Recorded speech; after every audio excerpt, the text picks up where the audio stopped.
helping people, get the care that they need. So no, you never think of them crashing, and sad to hear this, but it looks like CHP and everybody there is taking care of them and getting what they need.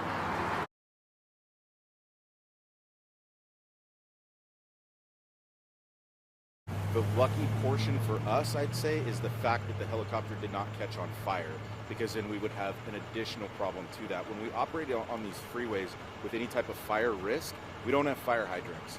So all that water would have to be brought in, and it being jet fuel that's loaded into these aircrafts would have been a very hot and very intense fire. So fortunately, we did not see any part of that. We're extremely lucky that there were only 3 victims. It's unfortunate they're in critical condition, but all of our ambulances were off scene with transportation and care being performed on these victims within 20 minutes of the incident.